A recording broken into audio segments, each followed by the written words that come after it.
29th, 2021 afternoon session of the Portland City Council. Keelan, are we recording? Recording in progress. Perfect. Good afternoon, Keelan. Please call the roll. Good afternoon, Mayor. Good afternoon, Commissioners. Hardesty. Here. Maps. Here. Rubio. Here.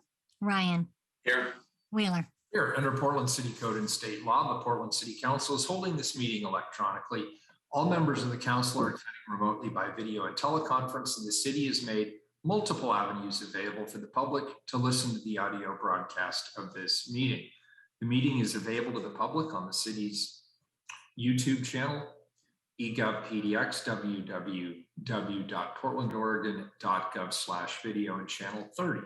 The public can also provide written testimony to the council by emailing the council clerk at cctestimony@portlandoregon.gov.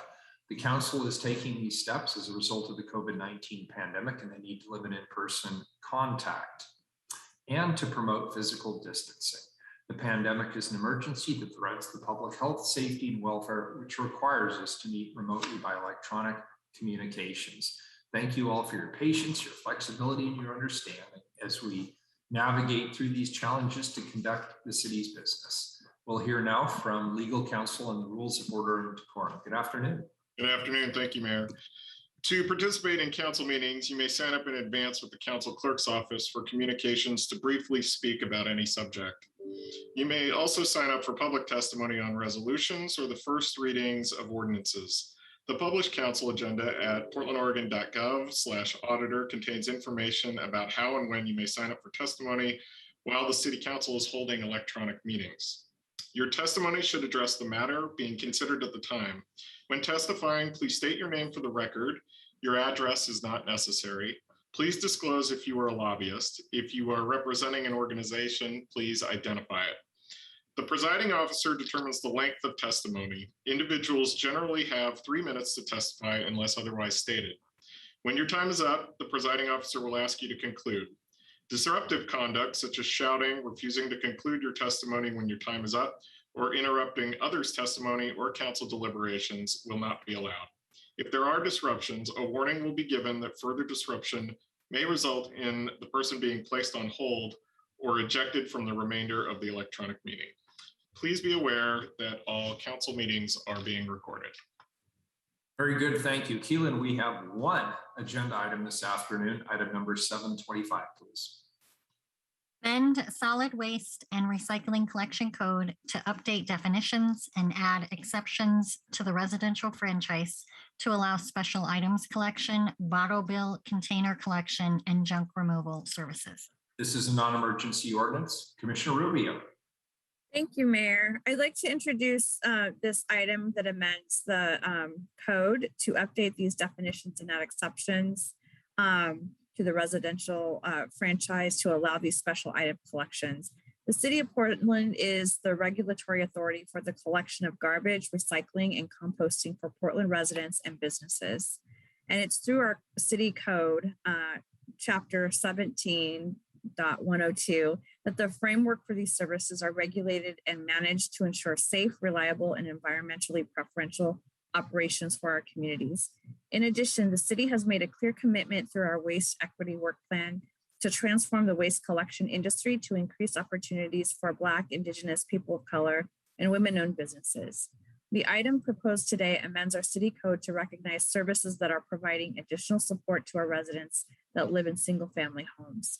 I want to take a moment to acknowledge that the city continues to experience challenges addressing illegal dumping and litter, and my office, BPS, and our partners remain focused on implementing solutions to address those needs. This code update is to ensure our waste code is reflective of the services in use by our residents today, and it comes with a commitment to carrying out a process next year to take a holistic look at all that is offered our residents and developing new services and opportunities to advance our waste equity goals. As a point of emphasis, the City of Portland is committed to changing collection services to better meet the needs of residents that live in multifamily apartments and condos, and in doing so, ensure we are creating meaningful ways to reshape the waste industry. I'd like to now turn your attention to BPS staff Pete Chisholm Winfield and BPS Deputy Director Donnie Oliveira, to deliver a presentation on the proposal to amend this code and to give us an overview of the ordinance we'll be hearing today in this first reading. Thank you. All right, thank you, Commissioner. Good afternoon, everyone. Donnie Oliveira, BPS Deputy Director for the record. Before my colleague Pete walks through the code package, I was just wanted to take a moment to help frame this code package in time, but where we're at in our waste system for the city of Portland and frankly the region, along with implementing our regional waste plan that supports the larger evolution of where recycling, composting, general waste collection goes for the region. We also have strong commitments with community partners through our waste equity plan, as well as BPS's own interest in how we advance the waste system for our residents, not just in single family, which we're going to talk about today specifically, but also for service improvements in multifamily, our business community, and those that are houseless, so that we fully acknowledge that there are several needs within our waste system that need immediate addressing that we're working on very effectively and actively with our partners. However, at this moment in time, we are specifically addressing single family homes and the new services that have been emerging, both for junk services and subscription services that you're going to hear about from Pete. And the last thing I'll add is this whole system is in a moment of change and with a lot of hope for the future. So the state just passed SB 582. That's going to think about how producers have more responsibility for our system and what goes where. So they have a stronger system throughout the state. But also as the metro region looks at investing for future infrastructure, it's how is this commodity, this material that's going into our bins, how does it turn up in new products and new manufacturing potentially in the region? So those are really exciting opportunities that we look forward to sharing with you as this process goes along. But today we're focused on a very small portion of the waste stream. And at that point, I'm going to stop and share with the floor with Pete to present. Thank you, Donnie. Pete Chisholm-Winfield, Program Coordinator with Bureau of Planning and Sustainability. Mayor Wheeler, Commissioners, thank you for spending some time with us today. I'm going to share my screen. Hopefully this works. Can everyone see that? Yep, looks good, Pete. Awesome. The City of Portland established a franchise system in 1992 to authorize citywide collection for residential garbage and recycling service, specific for multifamily homes and 4-unit or less housing. This system granted exclusive collection routes to franchises. Exceptions to the franchise were included in the original adoption, including allowing residents to take garbage to transfer stations and yard maintenance companies to haul yard debris after doing their work, and construction demolition contractors to haul materials away after their work was done. Since 1992, the solid waste system has evolved to include yard debris, food waste, and larger carts for mixed recycling that includes paper, bottles, and container plastics and metal recycling. In addition, we recognize that our residents have and continue to seek solutions for their disposal needs. This has included a junk service removal companies, subscription services that offer collection items, options for items that would otherwise be hard to recycle. And these services provided in response to system changes that have resulted in the need to amend the city code to recognize opportunities within the solid waste system that reflect a growing demand from our single family residents. Whoop. The project was initiated in response to the Portland Haulers Association feedback that the Portland City Code did not specifically address these aspects of the solid waste system that have evolved. While special items collection for reuse and recycling were identified as not being addressed in the code, other services and community impacts were also identified, such as junk removal service and informal collection of deposit containers for the refund, the 10-cent refund. BPS staff interviewed Seattle staff and other local jurisdictions, including our partners with Oregon DEQ and Metro, to get a sense of how they were addressing these services, and responses varied from ceasing services to formalizing them. We sought guidance from the state and Metro, but ultimately it's up to each local jurisdiction to determine if these services should be allowed. Metro staff also inspected 2 facilities that provide special items collection and verified that these materials were being properly recycled. Engagement included numerous conversations with Portland Haulers Association, the informal sector small equity work group, which authored the inclusive waste management report included in the council packet. I want to take a moment to thank the folks from the informal sector equity work group, whose efforts highlighted the need to recognize and support canners in Portland. We also had conversations with members of the Waste Equity Advisory Group and with companies that provide junk removal and special items collection.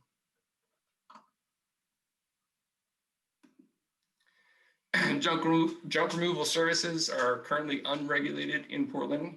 They include items such as furniture, appliances, and other junk accumulated in storage areas, yards, and garages.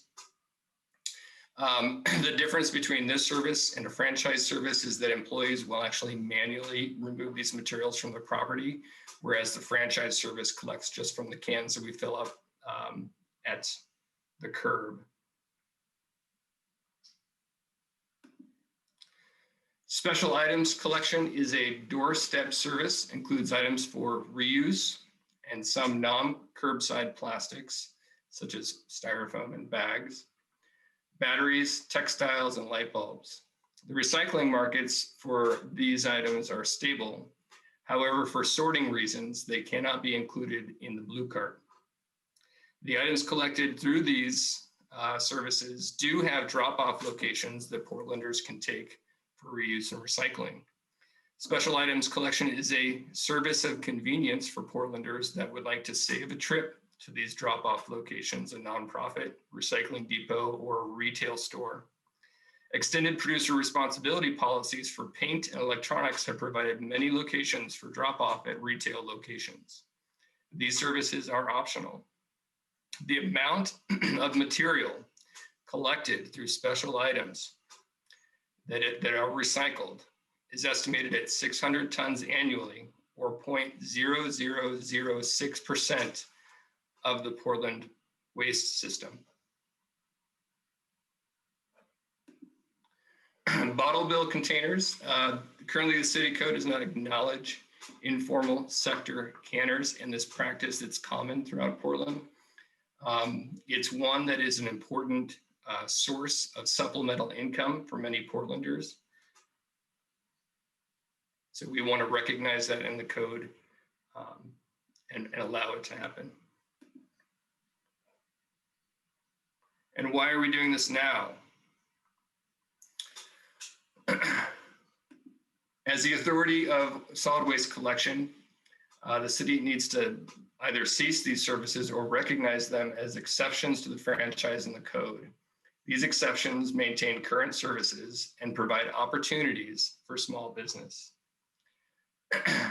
By choosing to make these services an exception, residential customers will not see an increase across the board.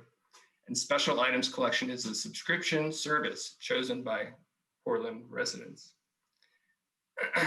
To amend the code and allow for additional exceptions, recognizes practices and services for hire, and opens opportunities for small business to compete in the marketplace.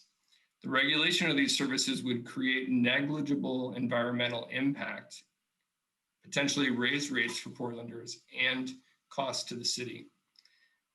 And to emphasize again, the collection of bottles and cans deposit is an important source of supplemental income for a lot of folks. I do want to spend a little bit of time addressing equity in our waste system.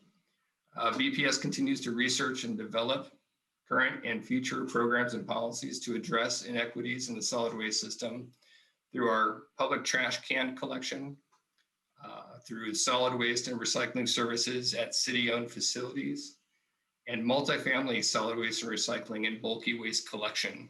BPS is committed to addressing inequities in the system, and these inequities exist in 2 main forms. 1, addressing inequities in the ownership and management of the companies providing services, and two, in addressing inequities that Portlanders experience in receiving services. And so BPS is committed to continuing to prioritize the areas of the solid waste system that have a greater amount of material to collect and therefore a larger economic opportunity, and improve services to multifamily residents. By focusing less attention on continuing to build our residential collection system and more attention on improving services provided to multifamily tenants, there's a greater win-win in terms of community impact to meet our waste equity targets. BPS has a waste equity advisory group and will be working with them to address inequities in more significant areas of the solid waste system. And thank you, Council. We, BPS staff, recommend passing the exceptions to the franchise so that we can continue to work on bigger impacts in the system. And that's it. Thank you for the presentation. And colleagues, I'll entertain any questions you might have. I'll start off with just one. So I wasn't quite clear on the case why we would need to cease operations, given that we've been doing this without a specific operating code for some time. What's the urgency? Thanks, Mayor, for the question. Yeah, Commissioner, once the Holders Association flagged this this new service for us, but in terms of it being the company known as Ridwell, it's sort of essentially triggered for us to evaluate the system and where we were in compliance or not. And then so now that we're aware, we essentially need to address the lack of compliance in the system. All right, fair enough. Thank you. Commissioner Mapps. Yes, a question for staff. First, thank you for the very concise overview of what this package is about. My question is, can legacy haulers, the folks who pick up our trash and recycling now, if they wanted to get into the business of recycling batteries and clamshell plastic and whatnot, are they able to do that? Yes, the way that the code is written, it specifically allows for franchisees to provide the service. Okay, thank you.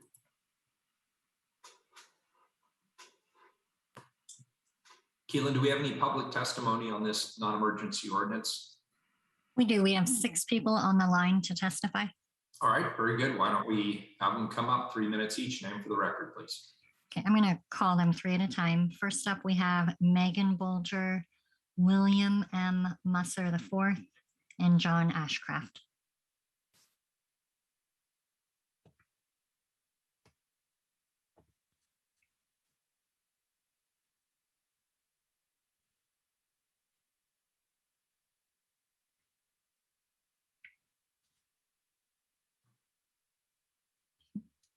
Oh my gosh, is it me? Hi, my name is Megan Bulger, and I am a Portland resident, and I've been using Ridwell for as long as they've been in Portland, which I think is about a year. And I just wanted to talk a little bit about it and why I think it's great. I lived in Seattle before this. I lived in Portland and then Seattle and then back to Portland. And when I was in Seattle, I was actually part of Ridwell. It started from a kid going around to his neighbors and collecting light bulbs and styrofoam and things and taking them with his dad to the places that they were recycled. And I was one of his neighbors. And so I knew about it when it existed in Seattle. And then when I moved down to Portland, I found out they made an actual business out of it and everything. Told all of my friends in Portland, I said, it's so great. It's all the things that you want to be recycling, but it's really inconvenient because we all have boxes of light bulbs in our basement and a huge container of dead batteries that we're like, yeah. One of these days I'll drive to Tigard just to get rid of a bunch of styrofoam. But that's totally not the way our lives work. And I was like, they come to your house and they take stuff. So I basically told everybody who would listen that they should go to the Ridwell site and tell them that they were interested in getting the service in Portland. They have since come to Portland. I got all my neighbors on board. Everybody loves it. Today, they just picked up, they were doing bags and backpacks. They have like a special thing every couple of weeks, and they did bags and backpacks. And I went through our storage space and found a unrealistic amount of bags and backpacks that we weren't using, and they took them off my front porch. It was great. They helped me recycle things that I didn't know were recyclable. They have like threads. You can put anything that's clothing or like scraps of fabric and stuff in there. I've recycled an unbelievable amount of things thanks to them. It's so easy. My daughter helps me. I think, on our Buy Nothing group, our neighborhood Buy Nothing group, there have been so many posts in the last few years of people asking things like, I have all these plastic clamshells. Does anybody know anywhere that recycles them? And then, every single time somebody would say, nope, nope, nope, there's nowhere to take them. And now I get to respond and say, Ridwell takes them. You can bring them over. We all pulled together, my neighbors and I, to make a big bag of styrofoam because they take them only when the whole bag is full. After Christmas, we have so much stuff, just like plastic bags. I fill up the plastic bag thing every 2 weeks, no problem. My family eats a lot of bagels. Anyway, I have been thrilled with the Ridwell service. It's all of the things that I want to recycle that I can't put in my curbside bin. And I just wanted to tell everybody how great they are and that I think they're an awesome addition to our curbside recycling to help us make a bigger impact. Awesome. Thank you, Megan. Thanks. Next up, we have William M. Musser IV. Excuse me, Mayor. I did have my hands up. I'm sorry, Commissioner Hardesty. That's okay. Thank you, Mayor. My apologies, Keelan. I couldn't let Megan leave without actually letting her know how envious I am of her, because all the stuff she talked about being able to recycle, I live in an apartment and I would love to be able to recycle all that stuff too. Right? Because like you, I just don't have time. My heart's in it. That's why I don't throw it away. But, I just don't have time to do it. And so thank you for your organizing effort to bring this opportunity here to Portland. And thank you for the job you're doing to help us save the planet, because we only have one. And I would encourage you to talk to this particular company and say, what are they going to do for the rest of us? Over 50% of Portlanders live in apartments. And guess what? We eat and we recycle, and we pay more for recycling per unit than people who own homes. But that's another conversation. That's not your fault. But thank you for being here. Thank you for sharing your experience. Thank you for bringing that experience with you to Portland, and welcome to Portland, by the way. Thank you. Next up, we have William Musser IV. Hi there, good afternoon, and thank you for your time and consideration. My name is Will Musser, and my family and I have been in Portland for just over 2 years now. Currently, my primary responsibility is being a homemaker and stay-at-home dad for our 2 school-age kids, but I also spend a considerable amount of time as a volunteer sustainability and climate change advocate across all levels, local, statewide, regionally, and nationally. And my professional background includes time in the financial services and solar industries. And since we've lived here, since we moved here in June of 2019, we've been impressed with the city's sustainability commitments.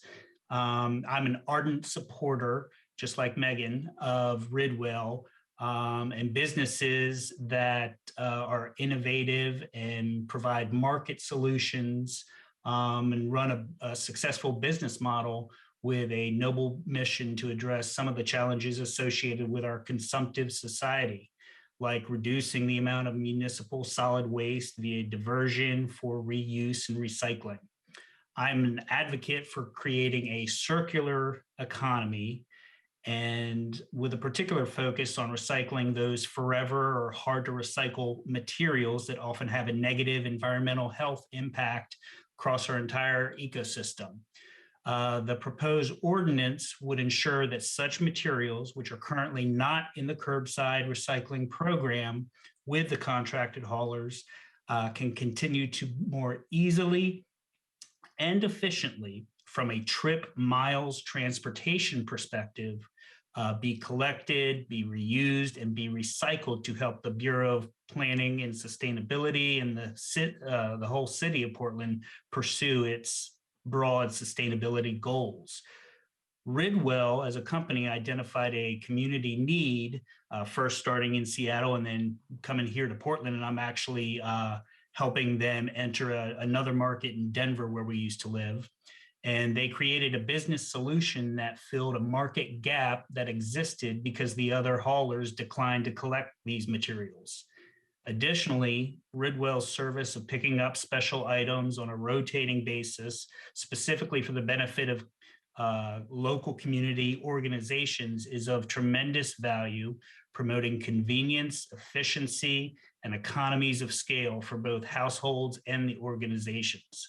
Passing this ordinance would provide clarification and protection for businesses like Ridwell to collect such forever or hard to recycle materials as a valued and innovative business. And most importantly, it would not impact or harm any current garbage or recycling haulers in any way. However, failing to pass this ordinance would jeopardize waste reduction and waste prevention, as well as jeopardize the promotion of an innovative circular economy.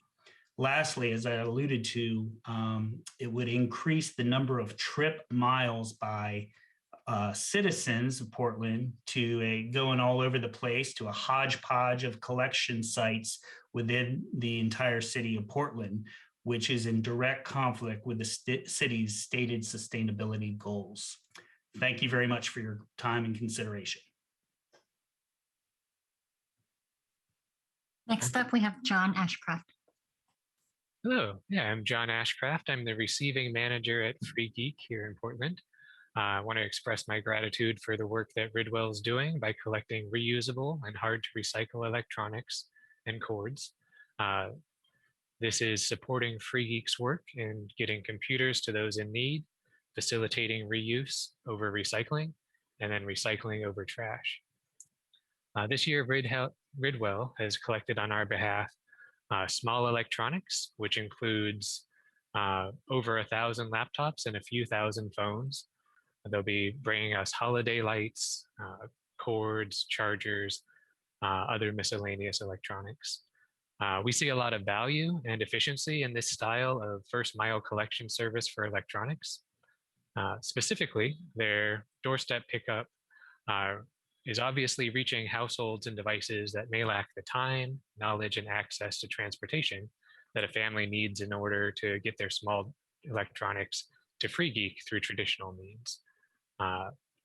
And they're also able to do the special handling that preserves reuse value and reduces the fire hazards that would result from devices containing batteries like cell phones, laptops, that might end up in the waste stream, landfill, or any kind of mixed recycling streams. I'm sure that some of these devices, if not collected from doorsteps, would end up in the trash, especially the small items, the cell phone, easier to hide in your trash than a TV. And also significantly, these small devices, as you can imagine, are more likely to age beyond their useful life in someone's junk drawer, with Ridwell collecting at least annually, maybe more often in some neighborhoods, cell phones, laptops, getting those to us so that we can get them refurbished back out into the hands of the community sooner rather than later really has a huge reuse impact. So thank you to our friends at BPS and Ridwell for the support.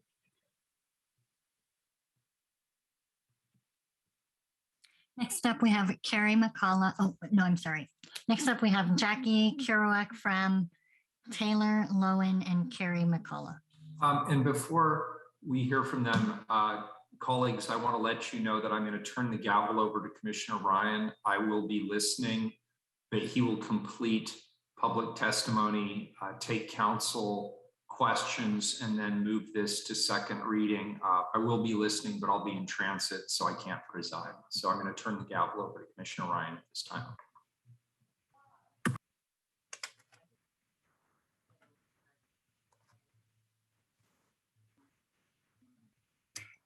Go ahead, Jackie. Okay, thank you. Good afternoon, commissioners. Thank you for taking the time to hear about this important issue. So my name is Jackie Kiriwak. I'm the executive director at the Rebuilding Center.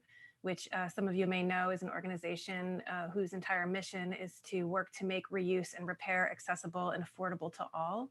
And specifically now with a focus on working with homeowners and renters with low incomes who are most at risk of displacement. We've worked with Ridwell over the past year. They did a tool drive for us this year, and we received an amazing number of tools, really, good high quality tools from households across the region. We were able to put those tools back into circulation in the hands of people who are using them currently. And not only did they collect the tools on our behalf, but they, just in terms of like the way that they came to us, a lot of times our donations come to us fairly disorganized. They did a fantastic job of packaging and organizing the tools for us in a way that made it easier for us to get them back into community, which was really very much appreciated. They're a great partner in extending reuse and making it possible for people. And partnering with community organizations like ours. Every year, the Rebuilding Center keeps about 3 million pounds of material out of the landfill, specifically building materials and home improvement materials to help folks be able to do affordable and safe home repairs. And aside from Ridwell, we actually work a lot with the junk haulers that are also would be impacted by any sort of ceasing of services. Junk haulers often come through our alleyway and allow us to go through and see if there's any usable material before they head to the transfer station. And I think, the work to amend the code to make sure that these types of services continue to exist will only work to improve to increase the amount of materials that get reused across the region. One of the biggest barriers to reuse is convenience.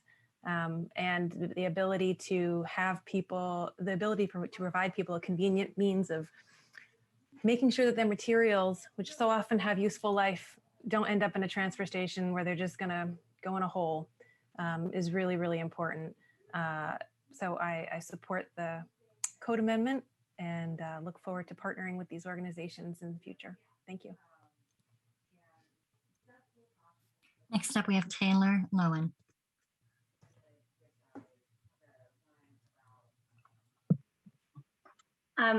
Mayor Wheeler, City Commissioners, thank you for the opportunity to speak today.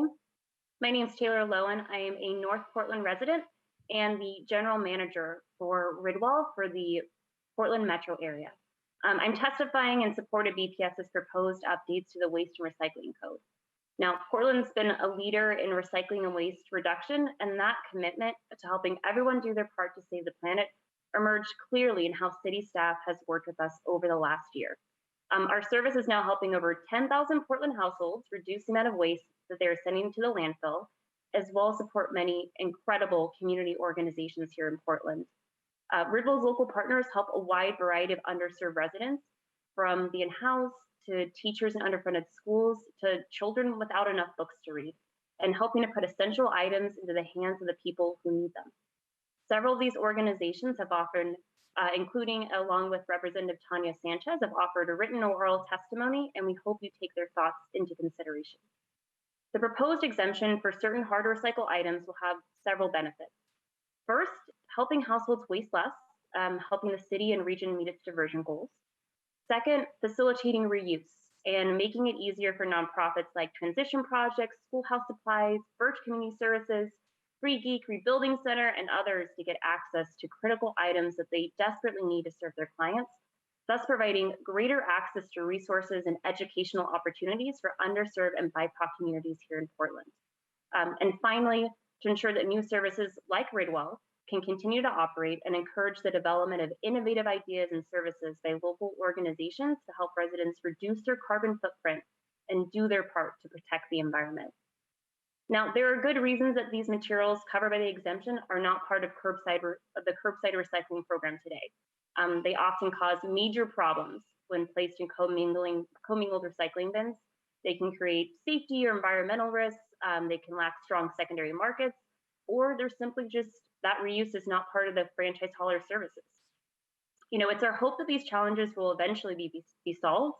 However, until that time, the proposed exemption ensures that services like ours are available to help reduce the amount of these materials unnecessarily going to the landfill. And frankly, not only is there zero overlap between services provided by Ridwell and those provided by haulers, but services like ours are actually beneficial to franchise haulers. Keeping plastic film or clamshells out of the co-mingled recycling bin saves countless wasted hours at the hauler's facilities, removing plastic from sorting. Additionally, keeping batteries and light bulbs out of both recycling and trash bins is not only good for the environment, but helps keep the hauler's employees safe. Our services can and should operate side by side, and the proposed code update will ensure that continues to happen. Thanks again for the time, and I'm happy to answer any questions that you might have. Next up, we have Carrie McCalla. Hello, Mayor Wheeler, members of the council. For the record, my name is Carrie Walker McCullough. I am Vice President of the Portland Haulers Association, and I am here today speaking on their behalf. Every franchise hauler in Portland is a member of the PHA. Arrow Sanitary Waste Connections, Portland Disposal and Recycling, Elmer's Sanitary Hybrid Garbage and Recycling, Republic Services, Sunset Garbage Collections, Wacker Sanitary, my own family business, Walker Garbage Service, and Waste Management. We are also passionate about keeping things out of the landfill. I'll just take 1 second to say that I'm pretty proud of the fact that my family sat at the table writing the very first set of recycling rules for the city of Portland, and then went on to win an award for a design of retrofitting a garbage truck to be the first sorting recycle truck. So we're with you. We get it. We're on the same page there. Commissioner Rubio, I do want to thank you for meeting with us last week about this proposed code change today. And you know what we expressed was our concern about the timeline. We would like to see a more collaborative and robust process discussion and policy discussion, identifying the problem, and then getting everyone together, Ridwell, of course, and anyone else who is interested, to come up with a solution that we can all be part of. As a matter of fact, last spring, members of the PHA gave a presentation to the staff of BPS saying just that we would like to include these things in our franchise system. And I do want to just make one quick clarification that a frustrating narrative is that we won't pick up certain items when in reality, we cannot change the program. We would need also a code change for us to get into this business as well. So this has not been something that we've been able to do up until now. And we're interested, again, the ask is, can we slow down the process? I won't bring up all the values. I'm thinking these discussions are for that robust process that will happen in the future. We'd certainly like to be a part of that. Could we wait to not change a code that we are going to publicly review later? Our ask is, let us be part of the process. We want to be part of the future process, and we want to strengthen the way we work with the city. And I thank you for your time. Thank you, Carrie. Commissioner Maps has his hand up. Yes, Carrie, thank you so much for your testimony, and thank you for helping bring recycling to Portland. I'm not sure if this question is for you or for staff, but I am seeking some clarification here. I think I've only asked one question on this topic, and the question was, it was to staff, and the question was, are legacy haulers able to get involved in this new recycling market? And the answer that I received from staff was yes. And Carrie just told me that if she wants to get in this business, we have to do an ordinance change. And I'm trying to figure out how to reconcile these two statements. Great, Commissioner Don Oliveira, for the record. So the clarification is the materials can't be collected as part of the franchise, but any hauler is open to creating a service like a subscription service or a doorstep service that could be, accessible to anybody, in the city. Does that require a change in ordinance? To add the materials to the franchise, yes. Okay.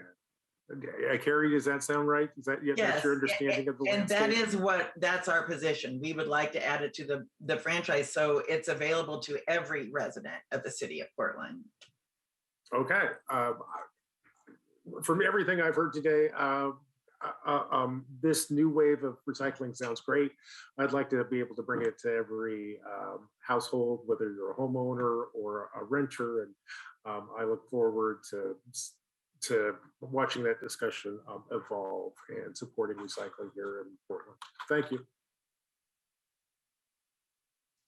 Thank you. Commissioner Hardesty, your hand's up. Thank you, Commissioner Rubio, and thank you, Bureau of Planning and Sustainability. We've spent a lot of time talking about the hauler side, but I want to spend a little time talking about the change in code that I believe and want to confirm makes it less problematic for our houseless community members to collect cans and to be able to redeem them. Am I reading the change correctly? Donnie's head has gone up and down? Correct, Commissioner. Okay, so thank you for that clarification. And let me say that that is a long overdue change, and I'm very happy to see that change moving forward. Also, innovation is what made Oregon, Oregon. And I am really excited about new companies coming in and creating a new opportunity. As we were talking, there's a lot of inequities built into our current waste collection process between homeowners and renters. And I won't go into the long detailed list today at this meeting because it's not pertinent. But what I will say is we can't do it all in one fell swoop. I think we should affirm now that we think this is good, positive movement forward.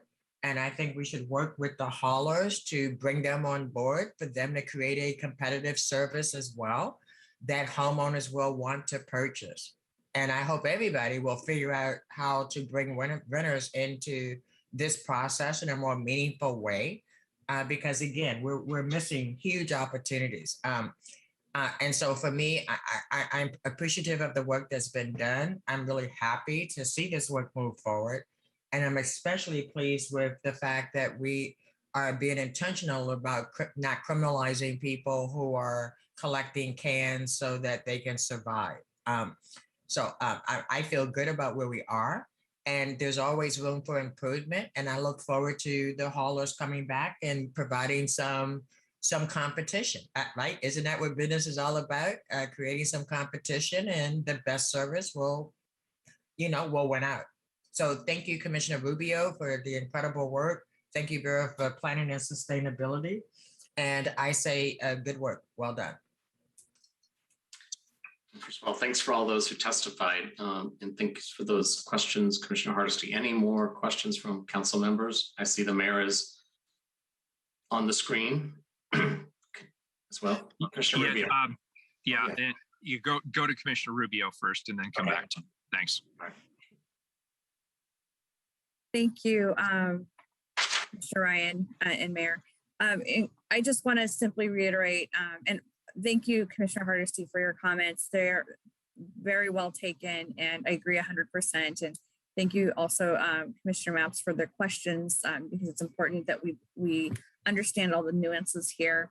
I just wanted to simply take the opportunity just to sort of reconvey a little bit what I said earlier so that folks listening and watching also can be really clear. Next year, we will be taking a holistic look at this code and taking into account all of the services used by residents today. And we do look forward to working with the Haulers Association and also other stakeholders as well. And we're open to looking at all of these issues that are raised. So in other words, the door's very open to changes, and it will help us further shape our waste practices, be that new or enhanced services or better services for residents that live in multifamily apartments and condos to advance our waste equity goals. So my hope is that all our stakeholders do participate authentically so that we arrive at a better place for Portland. So that's all I wanted to say. So back to you, Mayor. Yeah, well, you said pretty much. I think all your comments encompass everything I wanted to say, which is just that I think this is a step forward in the right direction, and I applaud you, Commissioner, and the Bureau of Planning and Sustainability for bringing us to this point. And I'm very encouraged by the conversation. I really appreciate the comments Commissioner Hardesty made about equity around recycling. I think it's the right thing to do for equity reasons. And I think it's also the right thing to do from a waste stream diversion perspective. And we have long put off this conversation around the multifamily unit question. I think we should be the council that addresses it. So I actually really appreciate hearing you, Commissioner Rubio, say you want to take a bigger picture, holistic look at this issue going forward. I would enthusiastically support that. I think that's great, and I just want to acknowledge that.